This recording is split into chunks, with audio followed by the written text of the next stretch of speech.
Hello and welcome to An Evening for Veterans. I'm Bruce Ricketts, Chairman of the Canadians at Arms Historical Society. The Society is dedicated to the collection, retention, and display of the history of the Canadian military from 1812 to the current day.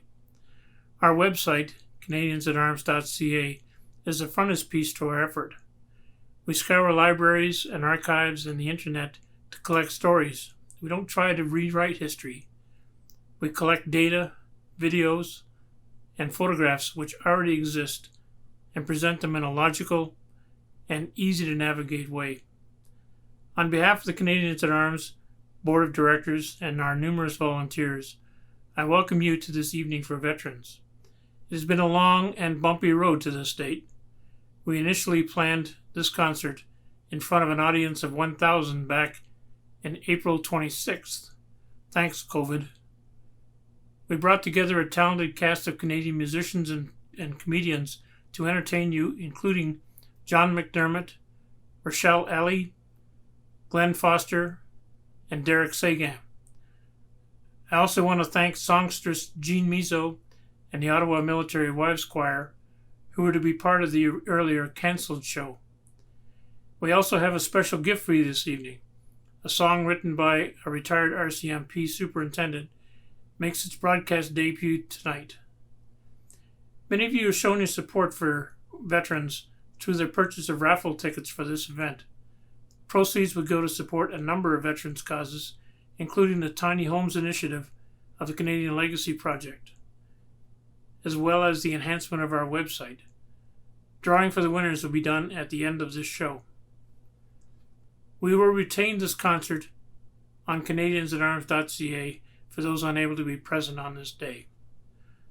So grab a snack, a beverage, sit back, and enjoy an evening of music and comedy. An evening for veterans. Hello, hello. Thank you so much for coming to An Evening for Veterans. I will be your hostess with the mostest. My name is Rochelle Elie, or if you speak French, si tu parles français, c'est Rachel Elie, or you guys can call me by my nickname. My nickname is Rash. Yes, and I have nieces and nephews too, so I'm an Auntie Rash. Yes, there will be comedy this evening. There will also be music. Let's start with a huge round of applause for the lad who made this all possible, Bruce Ricketts, everyone. Cheers, everybody. Sunday night. Originally, this show was going to be in front of a live audience of 1,000 people. Woo! But for obvious reasons, we can't do that. So Bruce and I put our heads together and decided to do our comedy portions of the show at Mardi Gras in Hull in front of a live audience. We had about 18 people, just so we could feel a little bit of the real vibe of an audience. And we've decided we got that filmed and we'll be presenting that to you this evening. And John McDermott, fabulous musician, superb talent, recorded in his studio and is going to be playing some songs for you this evening. We also have interviews with all of the comedians, with John McDermott and Ellis, a veteran and an ex-RCMP. So we're very excited to have a wonderful evening of music and comedy. I really hope you enjoy yourselves. Grab yourself a drink. Woohoo! Come on, I needed an excuse tonight to drink. You just gave it to me. Woohoo! Enjoy your evening. Sit back, relax, and hopefully we can bring you some joy into your living room or your back patio, who knows, wherever the heck you are, people. Cheers. Woohoo! So please welcome our host for this evening, the fabulous Rochelle Elie.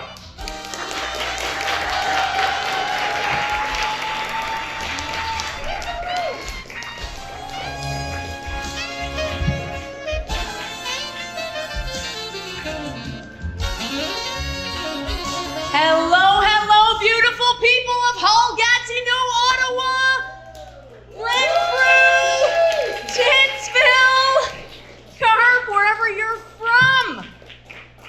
I am so freaking friggin' excited to be here. Give yourselves a huge round of applause for supporting veterans and supporting live comedy.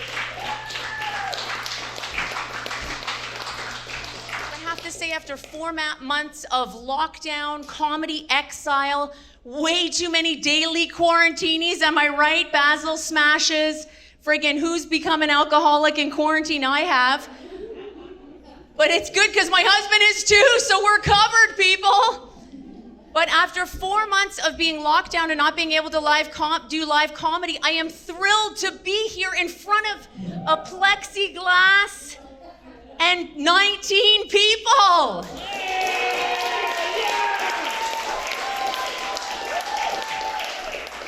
That sounds more like 80, so I am impressed with you guys. Cheers, I can't drink behind a plexiglass. Cheers to all of you. Cheers. I did turn 50 this year. It was huge to turn 50 in quarantine. Started menopause about an hour ago. Not good being in quarantine, having hot flashes, feeling rage. I find there's so much ageism too. I've experienced that, especially working in the clubs. Recently, when I turned 50, I turned 50 actually just recently, but I was in a club with like some younger kids, and someone said, "You're 50 and you're still doing it? You're 50 and you're still doing it?" I was like, "Dude, you're 20 and you think you're doing it." Okay? At my age, I know where everything is, okay? I know how to get her done, like they say in carp. Only decision I need to make is it worth pulling my groin muscle for this? The answer is, sir, yes. Look at this guy. Came in with a broken hip. Right? Never been happier. It's not easy getting older. It's really not. Anyone like smoking the weed out there? Let me hear you. Woo! Come on, you guys work with veterans. We love the weed, right? Veterans love the weed. Well, I shouldn't assume that, but come on, it's legal now. But it's difficult when you have teenagers and you smoke weed, right? You kind of have to hide your drug habit. I have a vaporizer. Come on, who has a vape? Let me hear you. A bunch of us, but my sons found my vape, so I had a bit of an issue, right? One of my sons saw my vape, so I hid it. But he comes up, he's like, "Mom, was that a vape?" I'm like, no, it's not a vape. My other son finds out, he's like, "Ooh, Mom's a vape god, Mom's a vape god.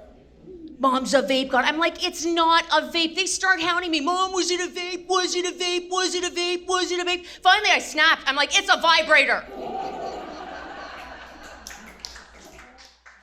They haven't asked me about it since.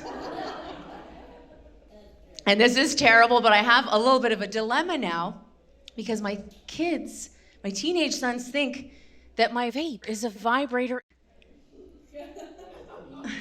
So where do I plug in my real vibrator? Because I don't want them thinking I have two. Come on, many people have a drawer full, ladies. Come on, are you with me? So it's kind of embarrassing, but I'm very conscientious of where I plug it in. One day I forget, I plug in this mini pink bullet vibrator, right? It's a little mini pink thing. I'm not even thinking about it. I plug it in my bathroom. My idiot son, he's such a moron right now. He's 17, walks in. He sees it. He's like, "Hey, Mom, is that to trim your nose hairs?" And I should have said yes, right? I should have shut up and left it there. But suddenly I see on my son that he realizes what it is. And he is so grossed out. And I should have just shut up and left it there, but I couldn't resist. I grew up in the 80s, right? I look at this mini pink bullet vibrator. I look at my grossed out son, and I said, "Say hello to my little friends."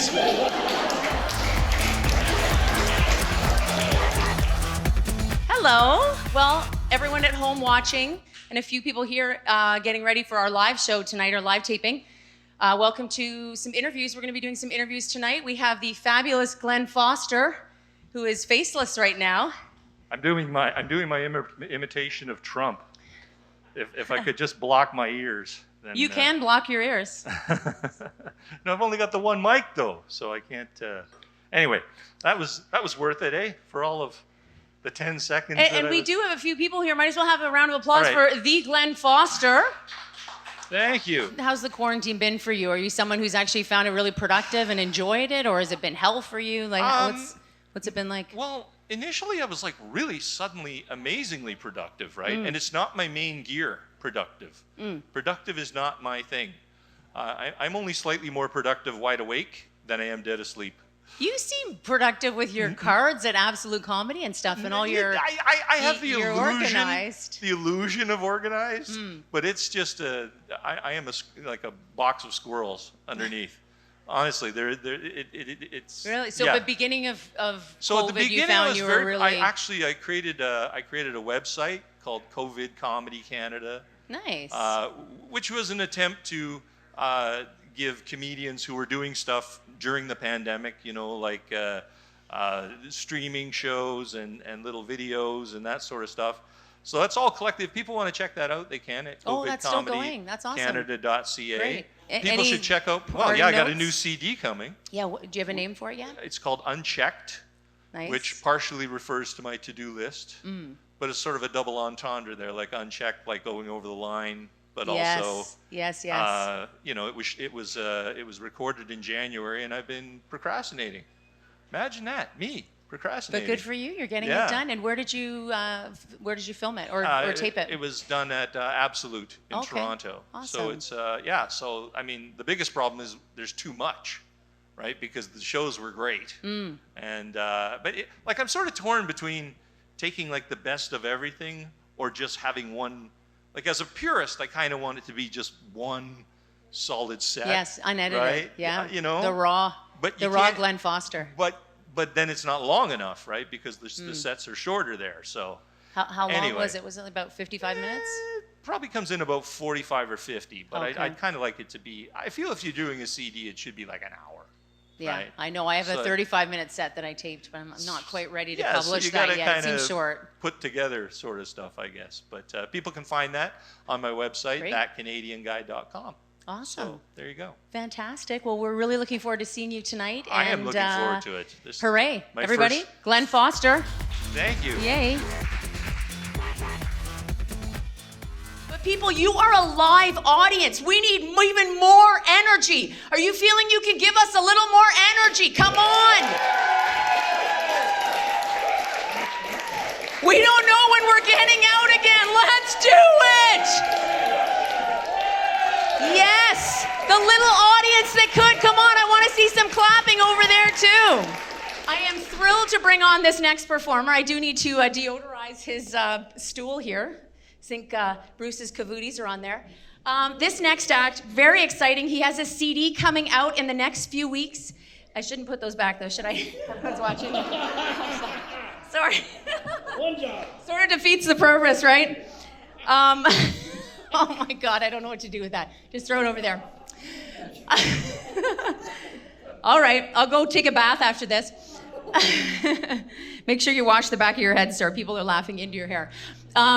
This next act has a CD coming out, very exciting. He is also celebrating his 40th year in comedy. He's been on the Just for Laughs. You're going to love him. Please welcome the fabulous and talented Glenn Foster, everyone!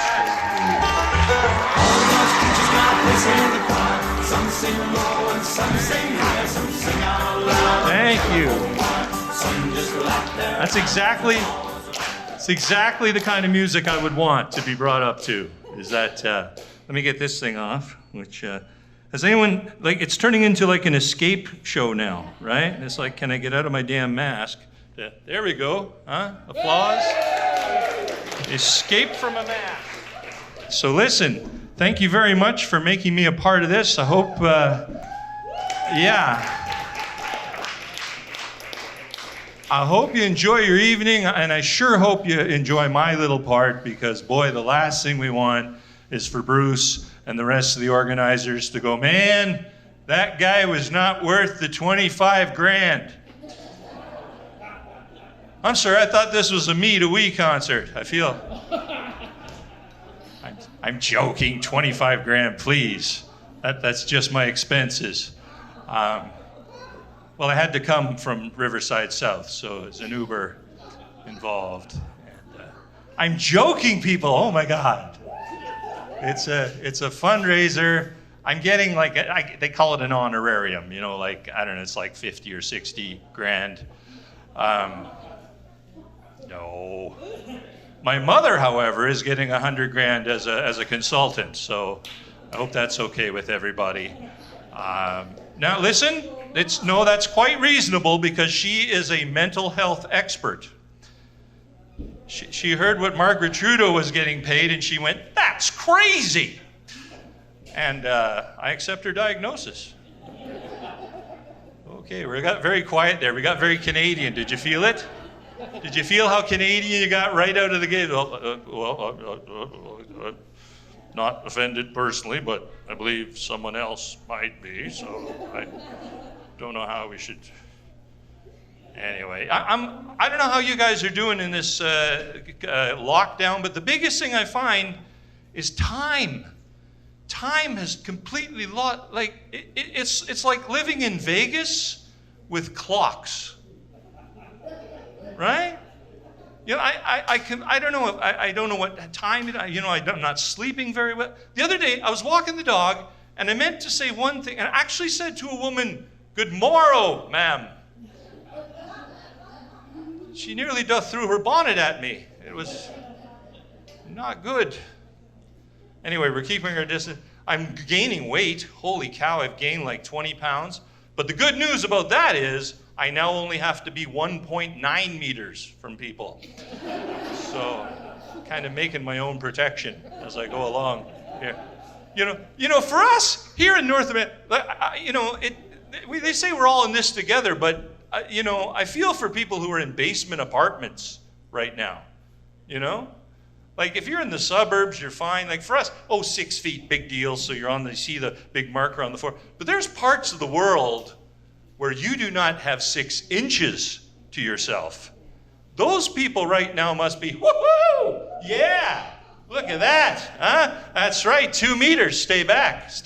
This is my 2 meters right here. I'm gonna settle down here. I'm gonna settle down, raise a family, maybe raise some crops, huh? I got my whole 2 meters here. By the way, this is much funnier if you imagine me doing like a racist Asian accent.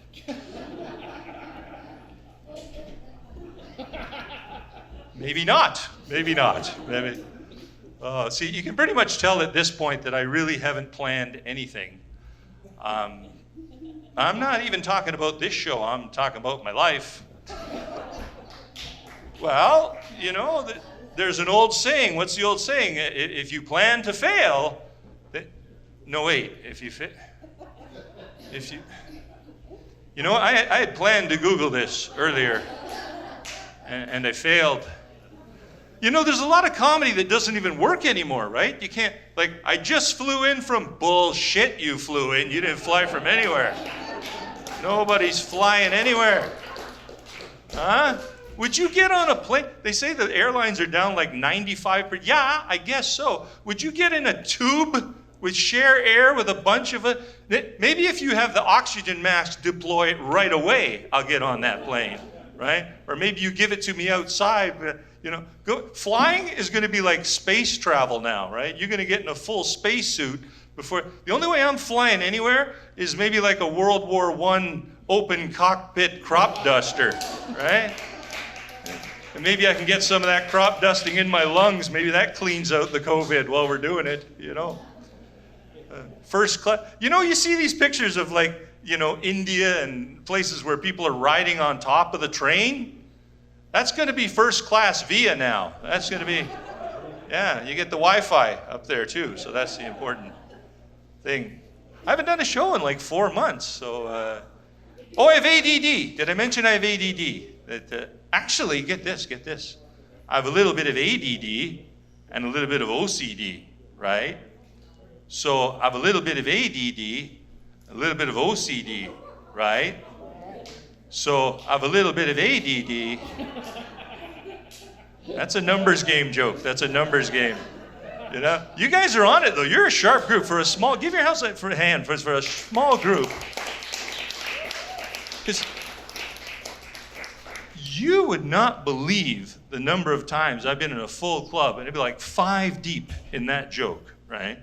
And people are like, he's just saying the same thing over and over.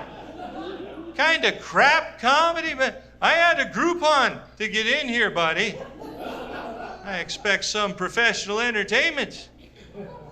ADD and OCD, it's a weird combination. I obsess about shit I barely pay attention to. Here's the weird thing, too. I have adult ADD. Technically, that's not even ADD. That's like AADD, eh?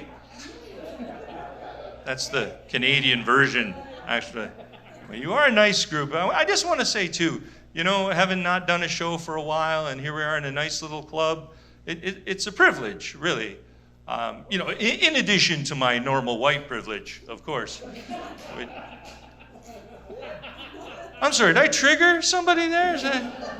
Oh man, I hope I didn't woke anybody up. That would not be a good thing at all. I do not need any more stress in my life, okay? I live with my preteen daughter, my premenopausal wife, and a previously abused female Australian Shepherd. Nothing. There are days I walk through the door, it is bitch, bitch, bitch. But the dog is cute, so. Oh man, it's just all tense. You know, you can't. We're at this point in comedy, you know, a comedian will say something on stage and it's just a joke, and somebody has their phone out, and then the internet loses its shit, and he should apologize, he should lose a gig, he should never work. I've been doing this a long time, people. I can walk into a room and I know there are people in that room who might be a little bit upset by something I might say. Now, on the other hand, the white people will be the most offended people in the room. Because that's what we do now. We've appropriated everything else. The only thing left is outrage, right? You're upset. Well, how do you think I feel about how upset you are? I mean, considering what we've been through. This is what we're running into, like civil service sort of stuff. I've done shows of civil service. Well, I'm not offended personally, but I believe someone else might be. And look, no, I've read the manual in both official languages, and I'm not saying it's not funny. I'm not saying it, you know, other people can laugh I'm just saying I haven't made up my mind completely, of course. You know, I'm a team player. If 99% of the people laugh, I will jump right in there and show my support, because I'm Canadian and I'm not afraid to let people know what I think, provided we hear what everybody else has to say first, of course. Oh no, don't. The dog is cute, though. The dog is cute. Roxy, that's her name, Roxy. We had a little compromise with the dog.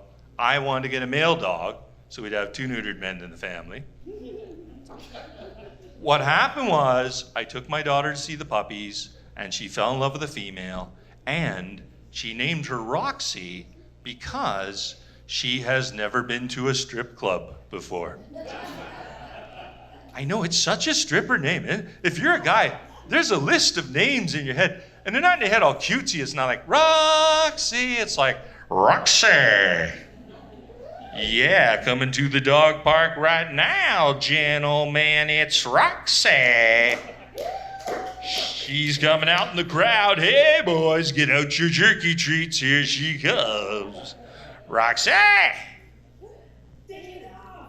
Take it off. Oh. Can I just say, speaking as a woman, damn it. No, I misgendered myself, so now I'm canceled. My wife is a woman too, by the way, and always has been, to the best of my knowledge.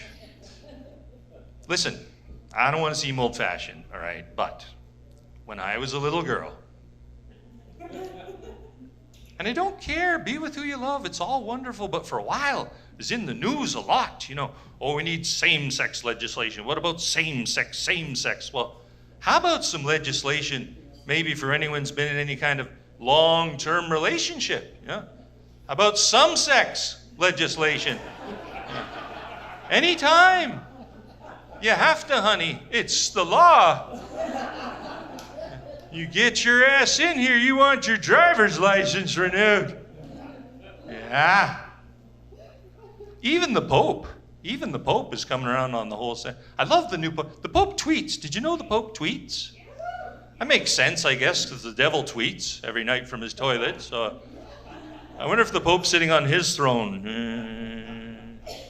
What could the Pope possibly say? It's 104. What can the Pope possibly? I don't know if you've seen the Pope, kind of a long form guy.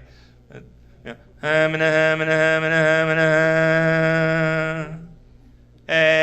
LOL.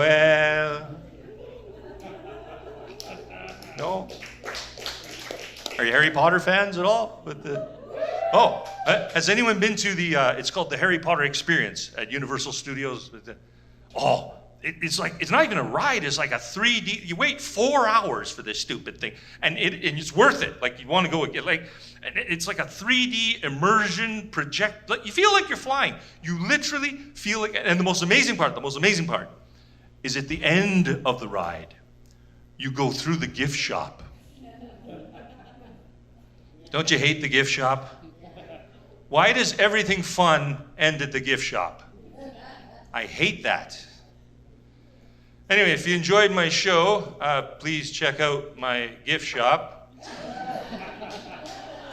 on the website, thatcanadianguy.com. Yes, thatcanadianguy.com. That's the only reason I'm here, actually, is to tell you that I'm there. If enough of you go there, I won't have to come here. Anyway, if you go there, it tells you I'm here. So you go through the gift shop, they will sell you, get this, a magic wand for $30 US. And it doesn't do anything. It's a piece of crap in a cardboard, but it's not, there's no pictures, it's not signed, there's no tricks. $30 US. Oh, and here's the kicker. There's a different wand for every single character in the movie. And you see like a wall of wands, and you see people with armloads of, well, I should get a Harry and a Hermione if I'm going to defeat Voldemort. I guess Dumbledore is probably the more powerful, but and I'm watching this, and I'm losing my mind. I'm like, buddy, the wand chooses you. Anyway, speaking of greater things, we have much more show to come. Thank you very much, and thank you for your service. Thank you.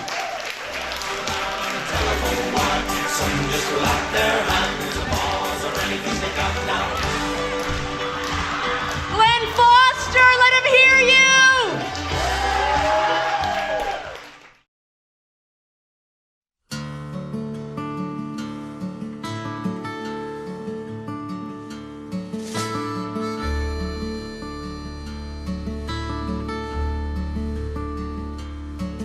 Somewhere between earth and heaven, the C-17 flies, heading westward homeward, through clean, clear, safe blue skies.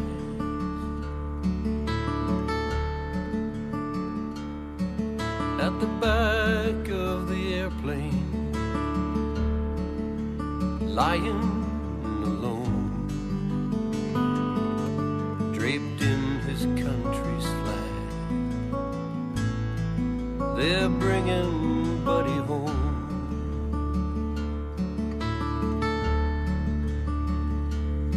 Somewhere between tears and heartbreak, a lifetime's sorrow just begun, grieving, disbelieving. Parents wait to welcome home their son.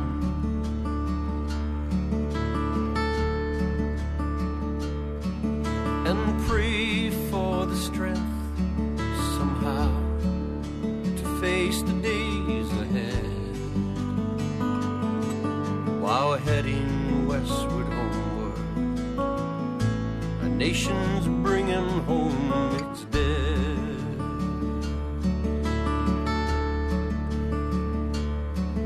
When the rifles fire the volley at the world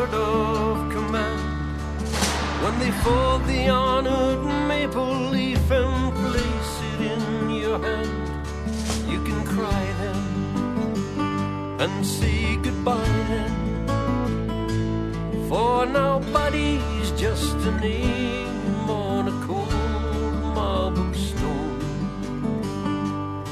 and he's never, never, never coming home.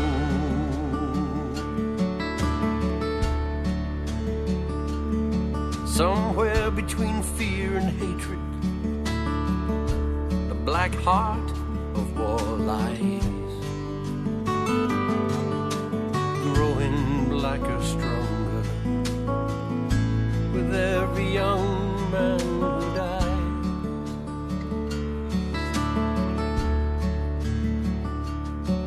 While back from the airfield, at their post in the combat zone, buddies, comrades wonder who'll be the next one going home.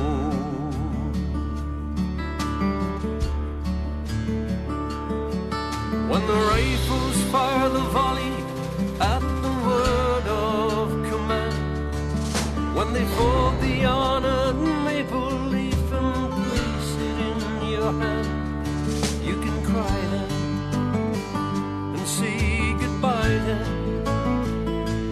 for now buddy's just a name on a cold marble stone,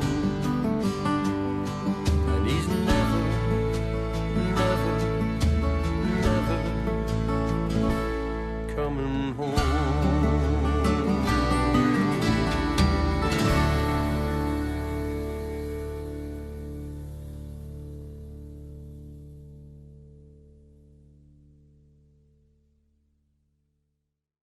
I am thrilled to be interviewing John McDermott, fabulous human being and wonderful musician. We are thrilled that he's a part of this show. And I got to spend a few minutes with him chatting about his time in quarantine, how it is for him, and just shooting the shit. You know, I know that for many years you've been very connected with veterans, and I think that veterans for this show are really going to appreciate your music. And it's also a unique opportunity that we have you here able to speak to us. And I'm curious, for the veterans at home who are watching this, is there anything that you can share with them from quarantine? Because I know this has been a difficult time for a lot of people and probably tough on a lot of veterans. Is there anything you want to say to the veterans out there?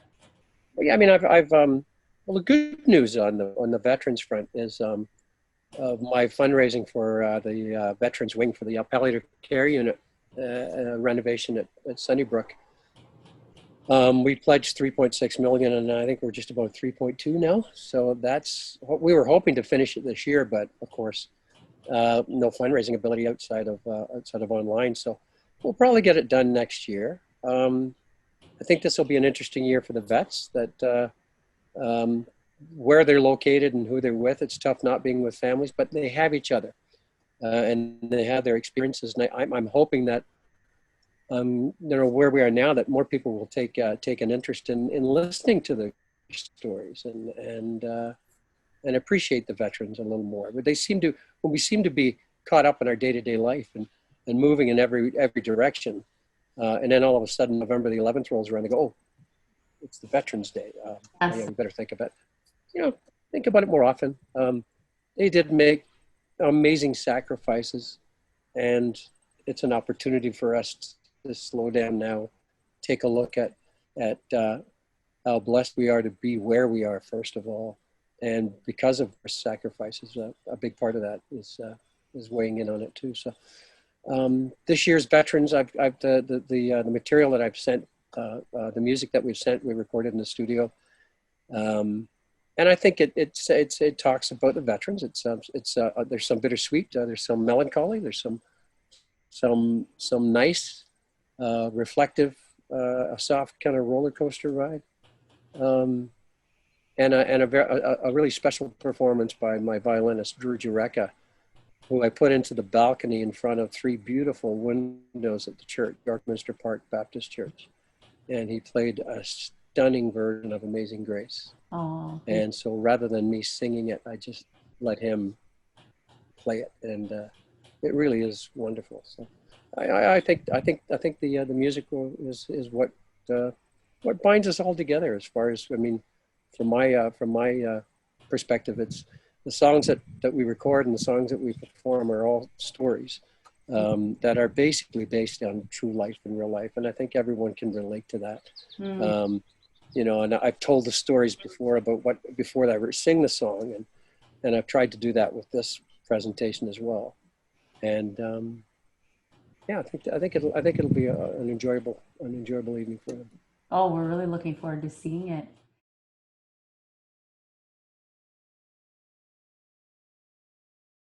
When my Uncle Mick was shipping off to war, he was at the train station with my mom, and he forgot his prayer book. It was at home. And my mother ran home and got his prayer book and brought it back, and by then he'd boarded the train and passed it to him through the window and waved goodbye, and off Mick went. Mick was taken POW and held at a place called Changi. Changi was the camp where they held the fellows who built the bridge on the River Kwai. On one of the marches back to the camp, Mick and his buddy picked a guy up who'd been kicked into a ditch and carried him back to the camp. He got him to the infirmary, and he made it. Mick and his friend both contracted cholera and died at the camp. When Willie Hunter, the man that they had picked up, returned home, the first thing he did was find my mother to tell her that he had participated in Mick's burial and that he had tucked that prayer book into the cup of Mick's hand when they buried him. And that's all she needed to know, that he'd received a decent burial and that he had that book. Willie Hunter went on to have 13 children. All of them went into public service. And a few years ago in London at one of our shows, and in the intermission, this young fella came up to me and said, I need to thank you. And I said, for what? He says, if it wasn't for your Uncle Mick, I wouldn't be here. And I said, what do you mean? He says, I'm Willie Hunter's son. And he had brought his papers with him to show me, to prove it. And I think that going back, Mick gave Willie Hunter the gift of years. He truly did. He represented him in this next song, The Gift of Years.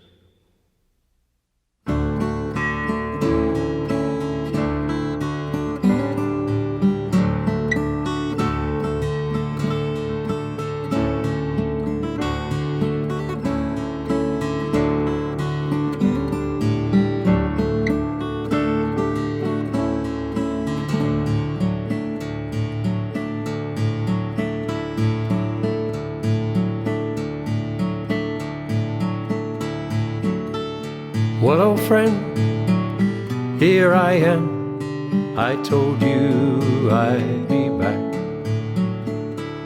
And as usual, mate, I'm bloody late, 75 years down the track. For the last time, here I stand in this familiar foreign land.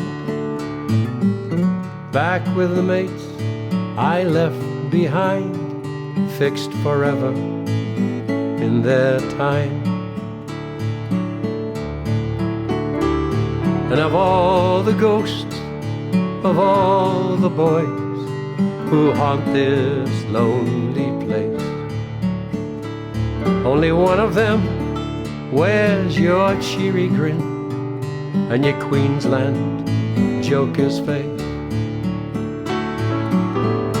When I drown in old and bloody dreams of helpless young men's dying screams, I feel your hand give my arm a shake and your voice say, steady mate. And the country that you died for, mate, you would not know it now. The future that we dreamed of, mate, got twisted up somehow. The peace that we were fighting for, the end to useless, senseless war, so it wouldn't happen to our kids. Well, oh mate, it did.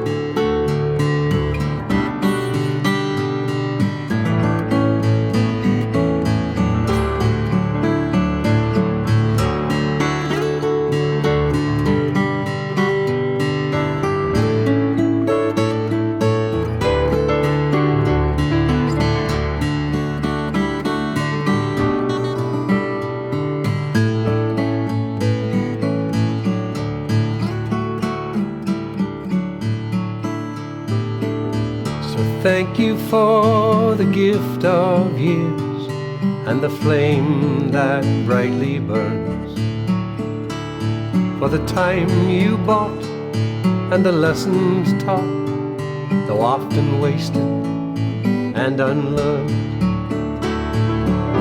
Lest we forget, try the multitude, as if I ever could.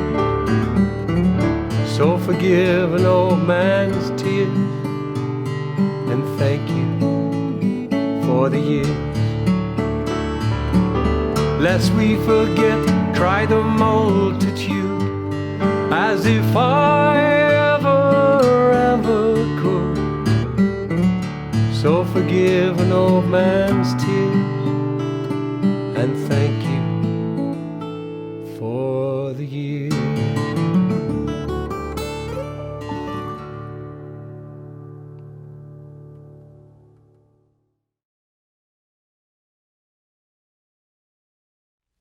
This next song is an Eric Bogle song. It's one of Eric's most famous pieces. It's most memorable piece and most influenced pieces. When he was in France, he was walking the cemeteries on a very, very hot day and decided to rest for a moment. And next to him was a headstone of a young man who had been buried, and his name was Willie McBride. And it just had Willie's birth date and day of death. And it crossed his mind, if he had the opportunity to speak to Willie, what would he want to ask him? What would he want to say to him? Who was Willie McBride?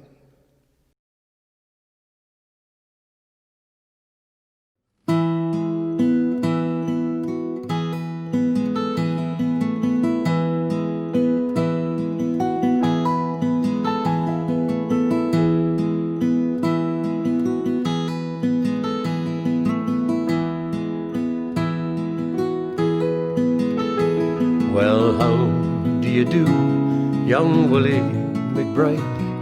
Do you mind if I sit here down by your graveside and rest for a while neath the warm summer sun? I've been walking all day and I am nearly done. I see by your gravestone you were only 19 when you joined the great fallen in 1916. I hope you died well, and I hope you died clean. Or young Willie McBride, was it slow and obscene? Did they beat the drum slowly, play the fife slowly? Did they sound the death march as they lowered you down? Did the band play the last post and chorus? Did the pipes play the flowers of the forest?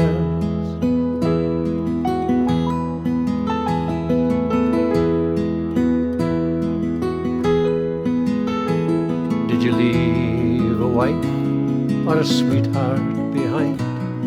In some faithful heart is your memory enshrined? Although you died back in 1916, in that faithful heart are you forever 19? Or are you a stranger without even a name, enclosed in forever behind a glass frame? In an old photograph, torn, battered and stained, and faded to yellow in a brown leather frame. Did they beat the drum slowly, play the fife slowly? Did they sound the death march as they lowered you down? Did the band play the last post and chorus? Did the pipes play the flowers of the forest?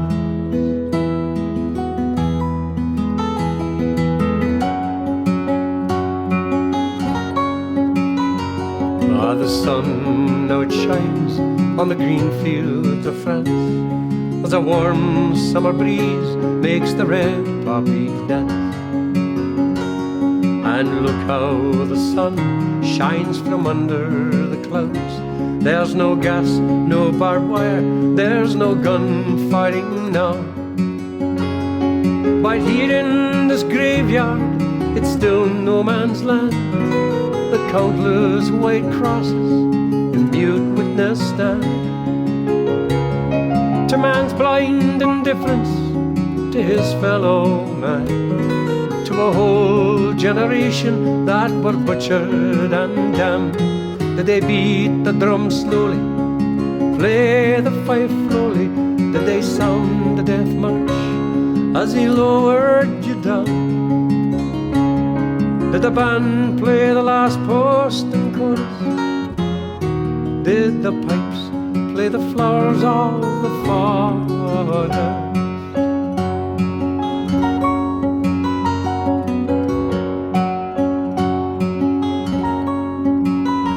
I am Willie McBride, I can't help wonder why.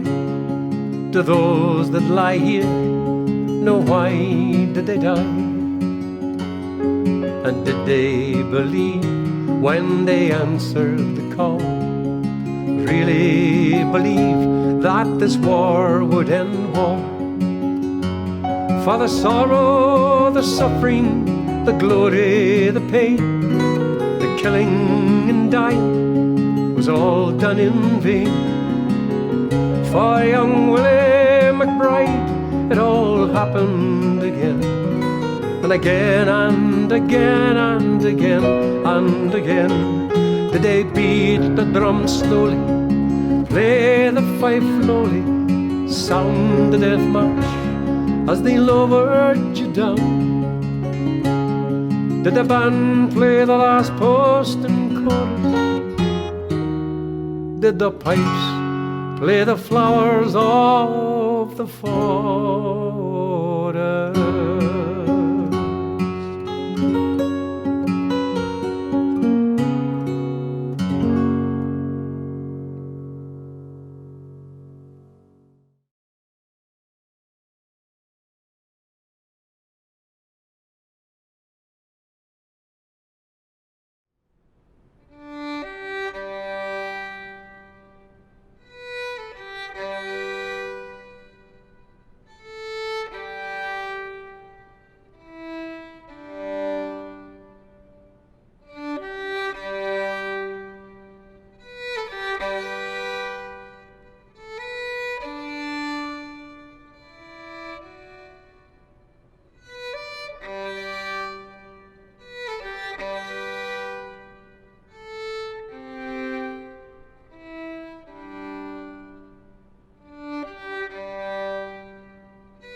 That was John McDermott.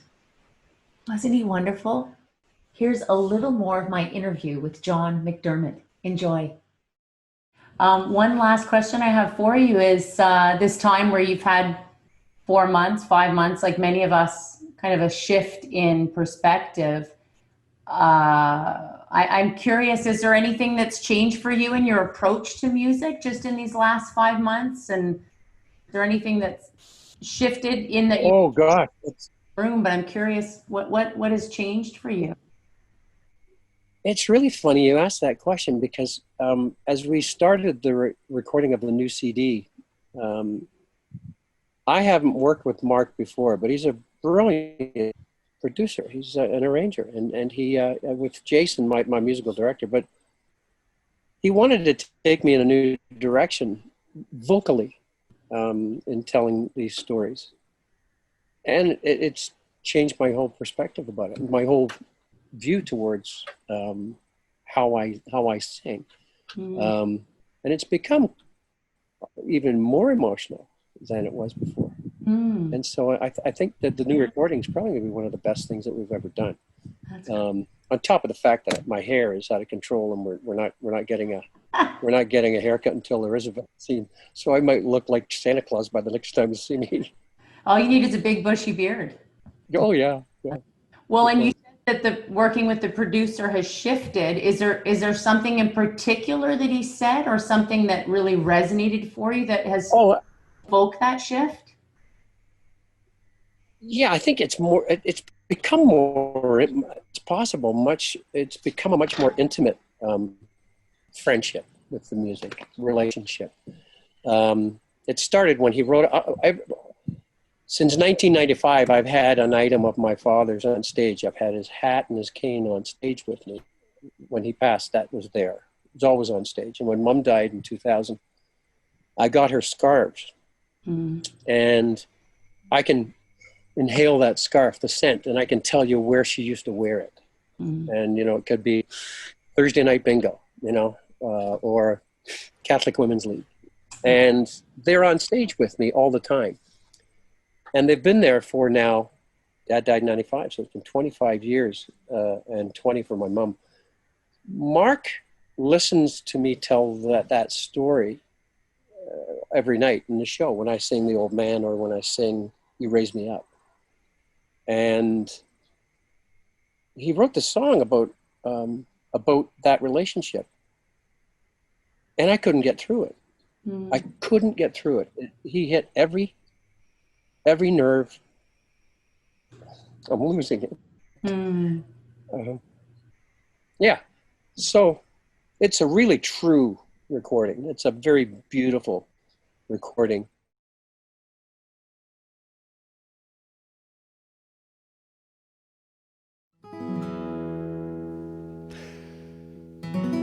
Every year I make it back, if I can, to Scotland. Of course, it's been difficult in the past little while to go anywhere. But when I do get back, I always make a point of visiting Culloden. Culloden, the Battle of Culloden took place in 1746. There's a beautiful center that shares with you the history of Culloden. It was orchestrated by the Duke of Cumberland, who had a nickname of the Bloody Butcher, for good reason. He had a habit of taking prisoners 2 at a time and allowing them to decide between themselves who would be executed and who would be set free. And in 1745, he did just that with 2 young Scots prisoners. And it's an old Celtic belief that when a soldier dies in a foreign land, his spirit would return via the low road, the spirit world, and his companion on that slow and earthly high road. And so these words are actually the words of the condemned man.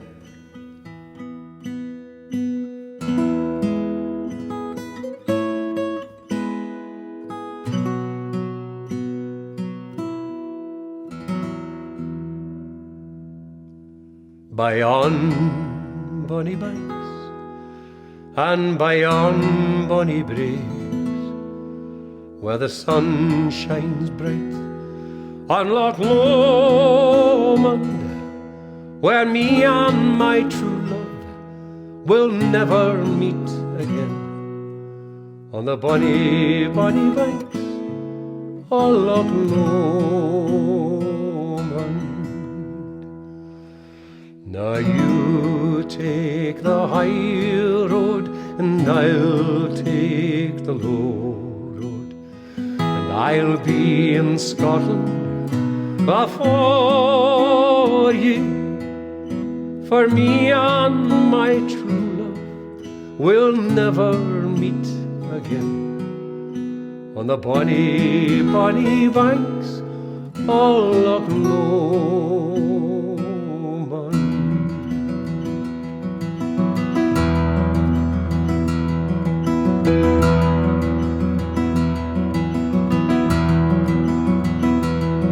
'Twas there that we parted in yon shady glen, on the steep, steep sides of Ben Lomond, where in purple hue the Heelan hills we view, and the moon coming up in the gloaming.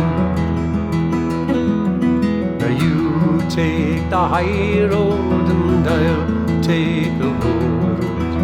I'll be in Scotland before you. For me and my true love will never meet again on the bonny, bonny banks of Loch Lomond.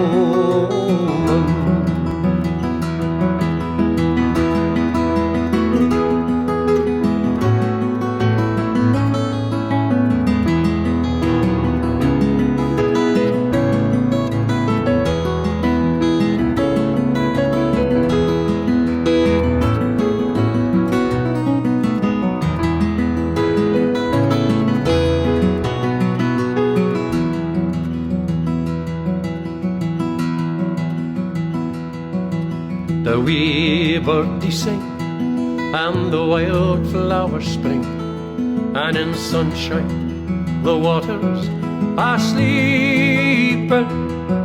But the broken-hearted ken nae second spring again, though the way from Macy's they're greeting.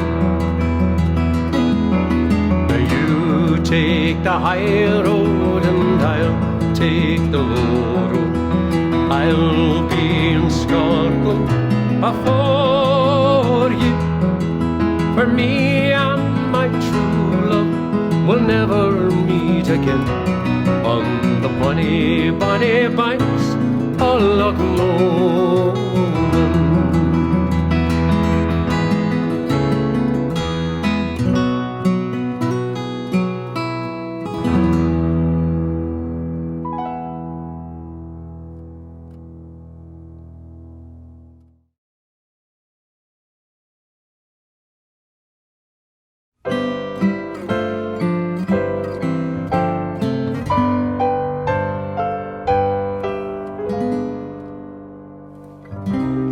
Cathedral bells were tolling, and our hearts sang on. Was it the spell of Paris, or the April dawn? Who knows if we shall meet again? But when the morning chimes ring sweet again, I'll be seeing you in all the old familiar places that this heart of mine embraces all day through. In that small cafe, the park across the way, the children's carousel, the chestnut tree, the wishing well, I'll be seeing you in every every lovely summer's day, in everything that's bright and gay, I'll always think of you that way. I'll find you in the morning sun, and when the night is new, I'll be looking at the moon, but I'll be seeing you.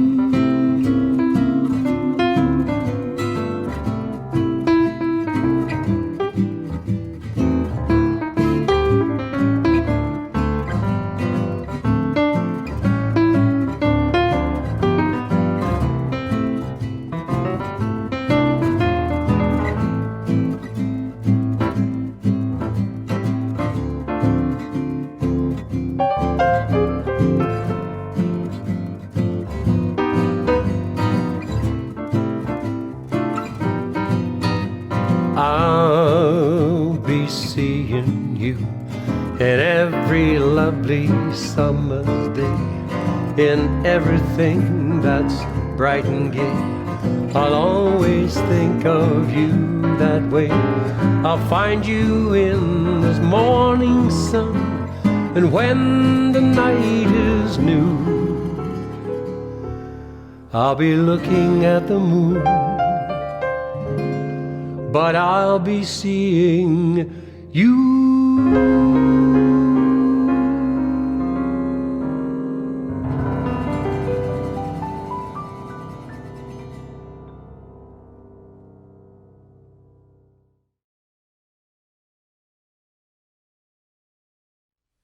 Oh, Danny boy,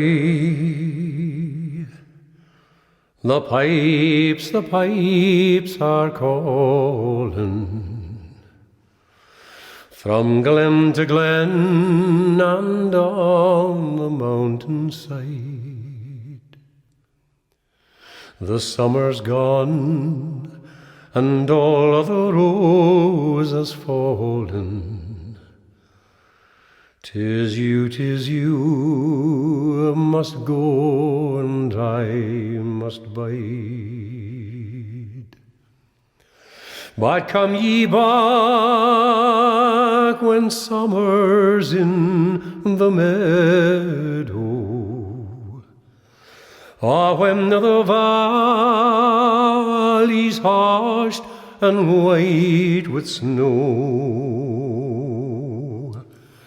'Tis I'll be here in sunshine or in shadow. Oh, Danny boy, I love you so. And if you come and all the flowers are dying, and I am dead as dead I well may be, you'll come and find the place where I am lying, and kneel on the sea and ave there for me. And I shall hear the soft ye tread above me, and on my grave will warmer, sweeter be. And ye shall bend and tell me that you love me, and I shall sleep in peace until you come to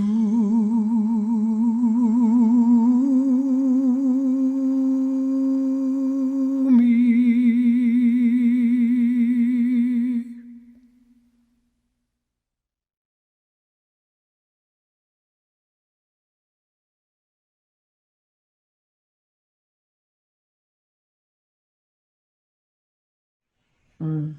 Let's hear it for John McDermott, everyone, and his band.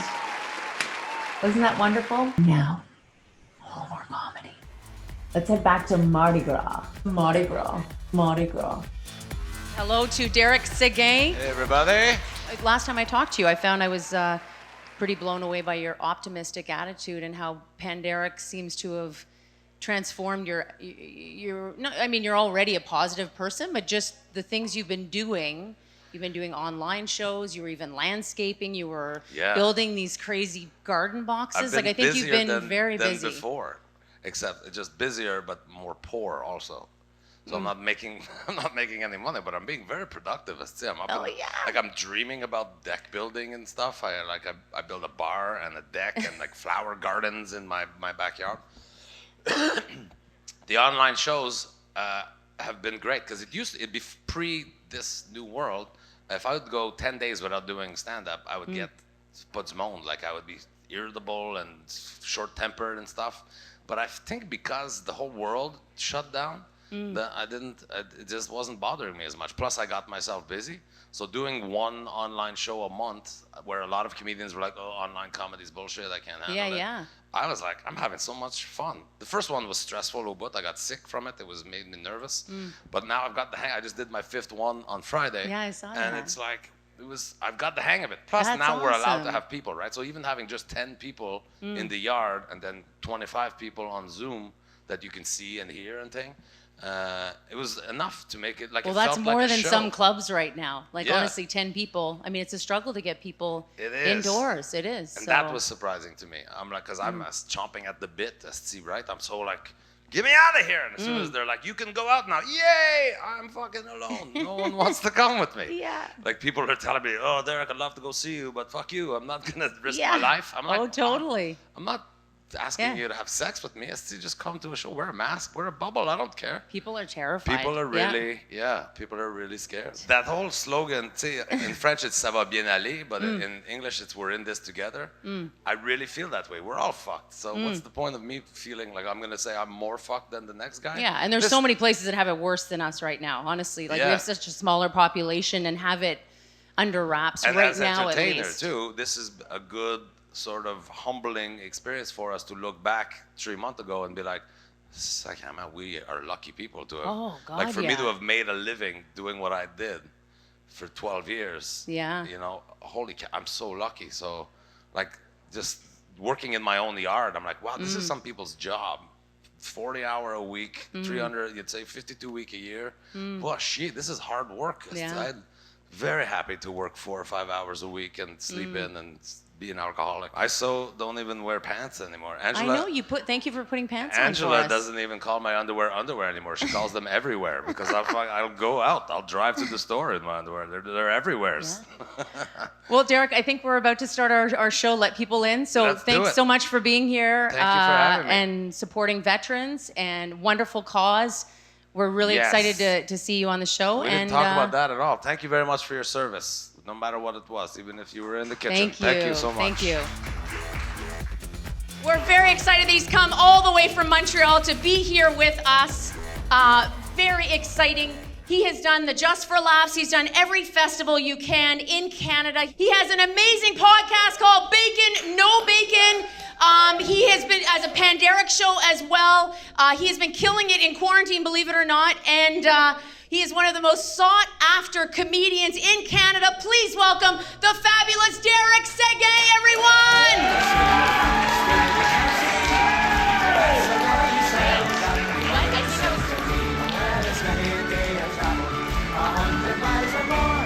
Hey, this is not gonna protect you from the shit I'm gonna say. Hey, everybody. Welcome to fucking Weird Palooza. This is great. Comedy behind the plexiglass for 17 people. Super good. First of all, to all the veterans that are still alive, I guess. Well, I don't know why I had to make it morbid. Thank you so much for your service. Anybody that serves this fantastic country, thank you so very much. for everybody. I think the Panderic has shown us. That's what I call it. I call it a Panderic. Has shown us we live in the greatest place in the world. Even though we're fucking up a lot of things, but less than most places, which is great. Just being the least fuck up is so rewarding. So Canadian. That makes that maple leaf look like a good choice. Okay, I wasn't expecting this. This is my first plexiglass show. I'm also the reading. There's a drink menu right there. That's the reflection from there, and I really want whatever that is. Red Bull. I do not want what that is at all. Turns out I'm a little bit blind. Oh, also, so I'm a little bit blind. I'm 47, and in the last 2 years, my eyesight has deteriorated. I keep pretending to know. Oh yeah, I see that. Don't know what it's saying at all.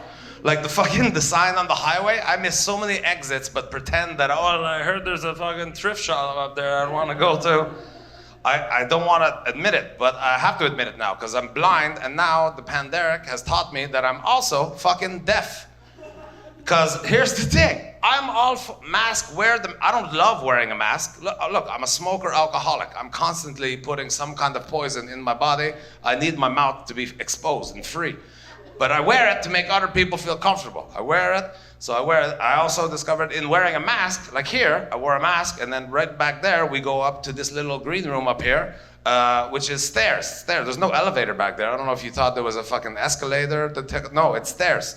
And I discovered as a smoker that 35 years of smoking plus one very little micromillimeter of fabric in front of my mouth plus stairs equals almost cardiac arrest every time. Stairs and I was that close to always dying. The other thing is when you guys are all wearing masks, I know it makes you feel better. You're trying to protect everybody else by wearing the mask, which is great. But it taught me that I'm deaf. I've been deaf apparently my whole life, because if you talk to me with a mask on, I don't know what the fuck you're saying. Turns out I've been reading lips my whole life without even noticing, right? Somebody will wear a mask and I'll instinctively turn my ear to do their face, and nope, still fucking Charlie Brown's teacher. I have no idea what they're saying with a mask on. I don't know. Like, should we all have the instinct to speak louder through the mask? I don't know. I don't understand anything. I keep ending up with food that I don't want. Like today, I stopped at a Burger King drive-thru on my way here, asked for a Coke, pretty sure, asked for a Coke, and then he murmured something through a mask, and I was like, yeah! And I got there and just fucking threw $50 at him, hoped I got it all covered, and left with no drink. I'm very thirsty now.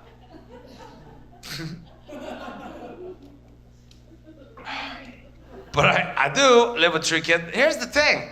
For Rachelle and Glenn and me, the isolation, the quarantine, didn't really change our life that much. Like, we really only work 3-4 hours a week, right? So we're used to being home all the time, doing really not much productive in society.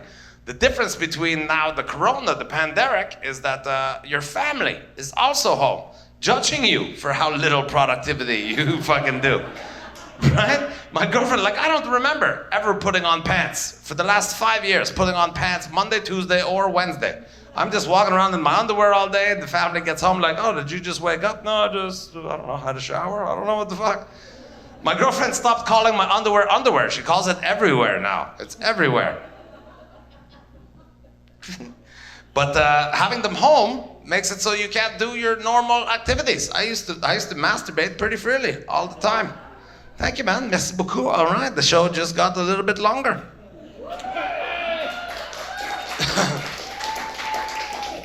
So my children are home a lot, and I gotta be honest, I have a 20-year-old daughter.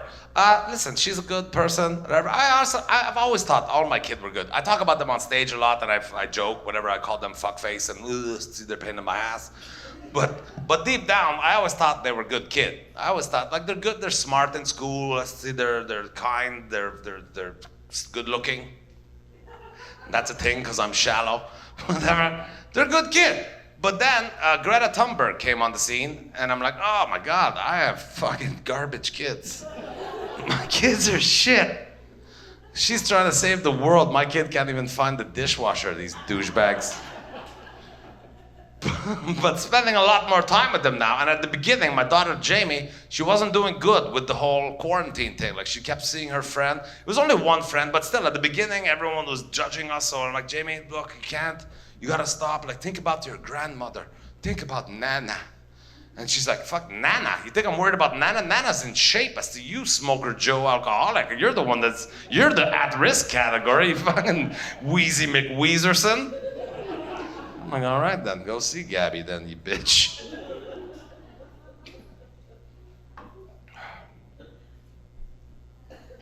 Yep, 17 people. You guys are great. You're a great little audience, but when you get quiet, you really fucking quiet down. My little one, she's still in high school. She finished school, like Zooming and thing like that. So weird. And now they just started opening up the stores, malls. So yesterday we went to Urban Outfitter. I don't know if you have one of those here in the Gatineau, Ottawa area. It's a liar store. It's a store full of lies and bullshit. And it's in the 10-30, so you're like stuck in there. Unless you want to go to another store you have to walk to. I'm not a big walker. They're selling masks. Anyway, we walk in. She wanted a mask right away, and I'm like, all right, I'll pay the $17 for a stupid fucking Billie Eilish mask. And then she's like, she see a t-shirt right away. She's like, oh my God, Daddy, I want this t-shirt. And I look at it, it's an AC/DC t-shirt. AC/DC t-shirt. And yeah, me too. Woo. But she, 14-year-old, want AC/DC t-shirt when 10 minutes ago, when we were driving to the fucking store, made me turn off AC/DC to put on Billie Eilish or fucking Britney somebody or other, I don't know. Why do you want AC/DC t-shirts? Like, oh, it's vintage. I'm like, hey, I've got this t-shirt at my house. You can have my AC. I was at that concert, the Thunderstruck tour. You can have mine. I'm not paying $90 for an AC/DC t-shirt. She's like, Dad, this is vintage. I want this one. No, see, vintage means old. The one I have that I painted your room in, that's vintage. I'm like, no, you can't have it. This is false representation. You cannot have it. She's like, all right, fine. Then she picked up this hoodie. It's a champion hoodie, champion, right? And she's like, I look at it, $110 for a champion hoodie. I'm like, what? Wait a second. Am I in a time warp or something like that? What is happening right now? Right? Jamie, how old are you, Jamie? 44. Remember when we were kids, Champion was for poor people, right? They sold it at Crodo. See, you could get Champion, right? I was poor when I was a kid. I couldn't afford Adidas or Nike. I could afford Champion. See, my mother would bring me to the outlet mall in Plattsburgh, see, right over the border of Quebec, right? For $3, you could get a Champion hoodie because it had slight defect or whatever, right? I'm like, $3? I'll walk around like this. I don't care. Seen it. I have a dislocated shoulder and a limp. Fuck, $3? But now somehow Champion, it's the elite brand. What happened? It's like the children. This generation of people has turned everything that was poor people things into high fashion somehow. I don't know what the hell happened, right? Like, check back. Like, sir, you probably remember this. Remember when we were kid? Not everybody got vaccinated in time, right? There was always that one kid in our elementary school that walked in that didn't get his polio shot in time, right? And he had that one shoe that was like this big and the other one like, you know what I mean? That fucking 3 phone books stapled to your shoe guy. Man, we all had that guy. Well, now polio is gone. You can laugh at it, everybody. Relax. Bill Gates cured polio. It's true. There was 8 cases of polio last year. If we can't laugh at polio, tabarnak, we're really gonna have trouble making COVID jokes. Which didn't do well before. You're right. Good point well taken, audience of 17. Good work.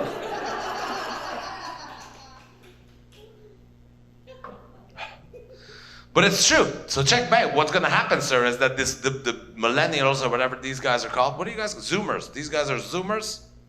They're gonna take, like they did with everything that was poor people things when we were kids, they're gonna take everything and make it fashionable. So check the next Ariana Grande concert. She's gonna walk out with that polio shoe, just be like, hey, what's up, everybody? And it's gonna say Champion across the smell of the fucking shoe. I think it's hilarious. Whatever. I don't know. Maybe you guys are the wrong mix of people for poor people polio jokes. I don't know. So no, I refuse to buy her the Champion sweatshirts for $110. I could take liquid paper and write Champion on a friggin' cheap t-shirt or sweatshirt, whatever. Where the last straw was when she picked up a pair of jeans at Urban Outfit. Liar, fucking hipster liars. Pair of jeans, and they were $140 for jeans. And she picked them up, and I look at them, and they look ordinaire, stupid, like not even, they didn't look good even not on a person. So I'm like, what? She's holding them up, and she act like she's looking at the Holy Grail. She's like, oh my God, Daddy, look at these jeans. These are the nicest jeans I've ever seen. Look at them.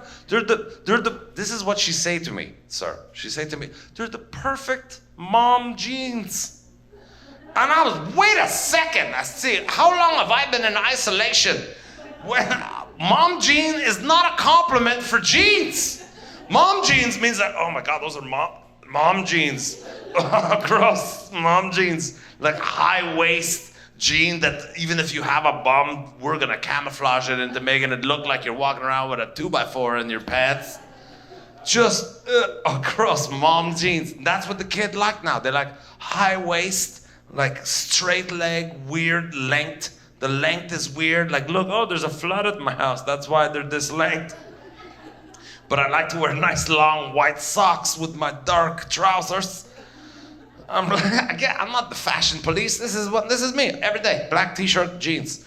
But perfect mom jeans for, and listen, ladies, believe me, I'm a feminist. I have a mom, I have a girlfriend, I have 2 daughters. I'm a feminist. I'm not telling you how to dress. You wear whatever makes you feel good. Fine, just wear it, but don't be tricked. Like, I don't know what gay man has convinced women that high-waisted jeans are sexy. They're not, they're fucking gross. Like, I don't know what they are gross, like, and just wear it free. Maybe you're wearing it for practicality purposes. It can't be because you think it's sexy, because they are not. It's really not. But maybe it's practical for you. You're walking around and you're like, oh my God, I hate that I have to fumble to get my text messages. Now I've got my high-waisted jeans, and it's just like, whoop, yeah, there we go. I'm gonna answer my text messages. And we know how women don't like paying for things, so they have their high-waisted jeans and they put their money in this pocket, and they don't have enough elbows to access the money. They're like, God, I can't reach my money.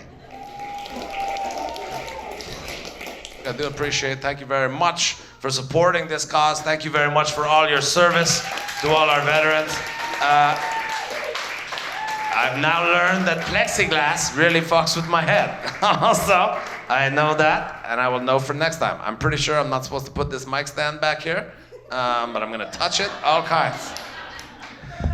Not that I don't take Corona seriously. I've gotten emails this week too. You're clearly not taking it seriously. I do take it seriously, but I wash my hand. How many times can I wash my hand to see I have no more fingerprint? I want to start robbing banks. I see I've washed all the shit off my hand. Anyway, be safe, everybody, okay? Be nice. This is a weird time in our history. Be nice to each other. Be kind. Your generation, you can't live forever. You're gonna die sometime. So it might be now. Be nice. I don't know why I'm looking straight at you guys, but because you're the worst. But above all, we all have different opinion about everything. That's the thing with our military people. Even though they have different political opinion, they're always doing the job that they're told to do. Right now, our job is to keep each other safe, keep each other feeling safe.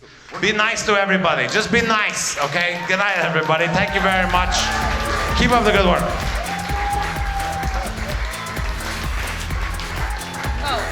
Derek Sigay, everyone! Hope you're enjoying the show so far. We're almost at the end. I had the pleasure of interviewing a veteran, Ellis Craig. Here's my interview with him now. The We Are Canadian song, what inspired you to write that? That is interesting. I was putting together a video on an Australia vacation that we had, and in doing these videos, I try and use the music from the country that we visited. And I came across a song by the Seekers called I Am Australian. Mm. And after I'd heard it about 3 times, I almost wished I was Australian. It's an iconic patriotic song. Sitting at my desk and thinking, Canada doesn't have an equivalent.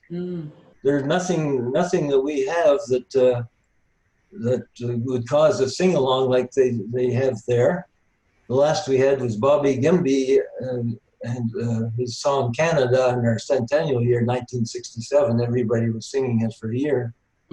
But now, at Canada Day, after O Canada, there's nothing patriotic about it. It's just another concert. So on a whim, and despite the fact I'd never written a song in my life, I decided to try my hand at one, and they called it We Are Canadian. And after 2 or 3 nights lyrics, I took them out, showed them to my wife, and she said, they're good. These are good. Well, I paid not much attention to that because wives are known to butter up their husbands when they don't really deserve it. Yeah. Thank you so much for coming, everyone. Looks like I'm at the end of my drink. Cheers. I hope you have yourselves a great rest of your evening. Stick around for the raffle. Thank you for supporting veterans. Stay safe, everybody. We came from the beginning, shrouded mist of time and space. And in this vast and northern climb, each found our sacred place. We were the first to touch this earth, the people of the land. We lit the flame and then became the first Canadians. We came on ships across the sea, found others here before. Pushed frontiers 300 years, a new world to explore. From sea to sea to Arctic sea, found how far we extend. We blazed the trails and laid the rails, the next Canadians. The maple leaf upon our flag, the poppies John McCrae, the silver cup Lord Stanley, and the chalice from Earl Grey. Our snowbird soaring up the sky and Terry on the run. As one we stand, we built this land, we are Canadian. Voyagers in birch bark canoes who braved the wilderness. Men of the Northwest mounted, marching out to tame the West. The railroad running underground toward the northern sun. We are the true North, strong and free. We are Canadian. We are bishop in the air, and to keep our country free, we took the ridge called Vimy, came ashore at Normandy. Warriors shedding blood and tears, the ones who did not bend. We lined the hero's highway, we are Canadian. We are our schooner Blue Nose, the poppies John McCrae, the silver cup Lord Stanley, and the chalice from Earl Grey. Our snowbird soaring up the sky and Terry on the run. As one we stand, we built this land, we are Canadian. Roberta Bondi, Clara Hughes, Buffy St. Marie, Viola Desmond on our tent, Lucy Maud Montgomery. The suffragettes who won their fight to vote beside the men. Women standing proud and tall, we are Canadian. We are the broken treaties and the promises not kept, stains upon our history and the tears still being wept.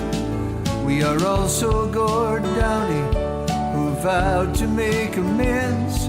When made aware, we learned to care, we are Canadian. Chris Hadfield's Vista, sea to sea, the poppies John McCrae, silver cup Lord Stanley, and the chalice from Earl Grey. Our snowbird soaring up the sky and Terry on the run. As one we stand, we built this land, we are Canadian. We're all now keepers of the flame, we share this mighty land with those from every place on earth who now beside us stand. We all live on this blessed soil that to death we will defend. Diversified yet unified, we are Canadian. We welcome those who seek our shores, the comers who are new. Every one of us through time from elsewhere came like you. And down the years the message grows, your sons and daughters send. As one we stand, we built this land, we are Canadian. As one we stand, we built this land, we are Canadian.